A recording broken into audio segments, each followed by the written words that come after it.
Well, unless you've been living in a remote island or under a rock for the last few years, you have heard about crowdfunding or stories of people raising thousands or millions of dollars online. While hundreds of sites may be popping up, not all of them have real communities and funding success under their belt. And joining us now is our resident tech expert, Nika Allen, to fill us in on the sites to actually go to. Thanks, Nika. Yeah, so the four main trends there, you say that there are four main trends for crowdfunding, is that right? Yes. Okay, so first, just very quickly, if someone has been living under a rock, crowdfunding, people start campaigns online to raise money, people donate, they meet that goal, they get the money. Pretty simple. Exactly. Okay. It's basically a collaborative way to raise funds for a new product or project, or now we even have medical bills. You can raise funds for that. Okay. And it really can help turn an idea into a reality. Yeah. So first one, most popular, is Kickstarter. Kickstarter, yes. Kickstarter is for creative projects.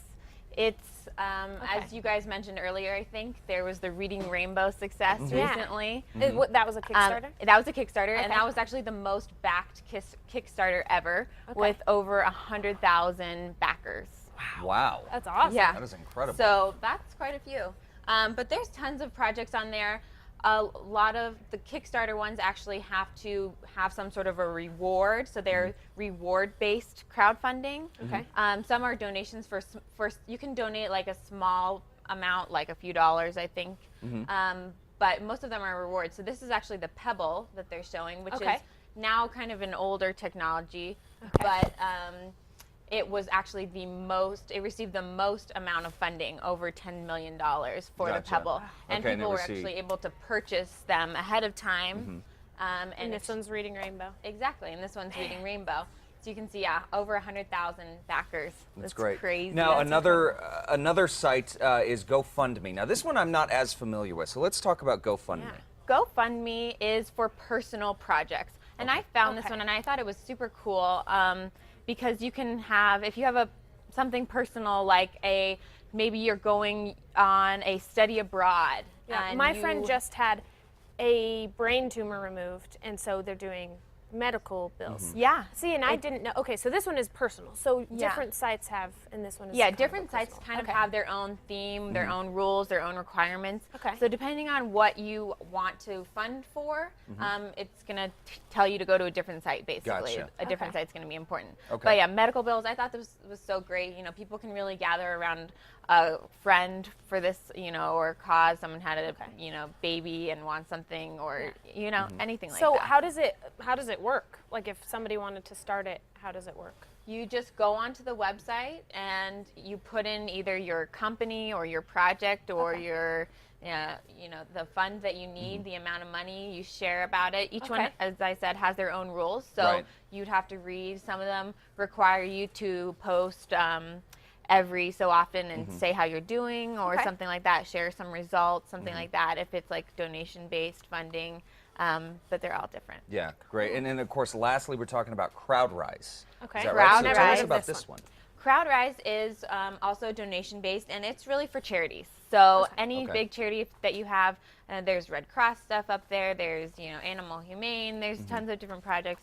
But so these are kind of the bigger organization things. But you can do your own too, and they've raised a ton of money that way. Okay. As well. Okay, great. Okay.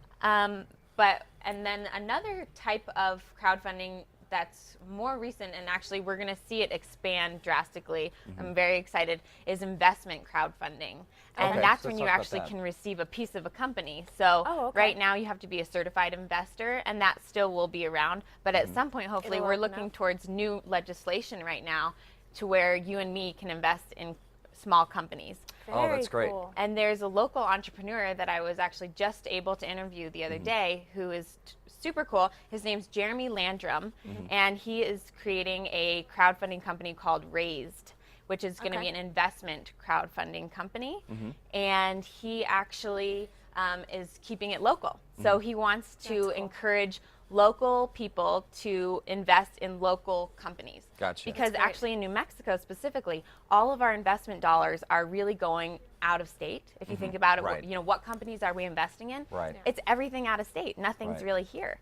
And so he's trying to think, well, how can we keep all of this money here for ourselves and, circulate it in our own economies? So That's great. Yeah. That's I'm great. excited to see that. I'm It's sure that coming this out is in not the last October. time we're going to talk about crowdfunding. Yeah. No. And when it does hit in October, let's revisit this because I think it's Yeah. a very important thing to keep the money local. And Me of course, too. we'll see you next Tuesday with, Yes. with a whole new topic to talk about A whole new tech-wise. topic. Nika Allen, thank you so much. And of Thank course, you. for a recap, head over to casa.com. Click on the Style tab.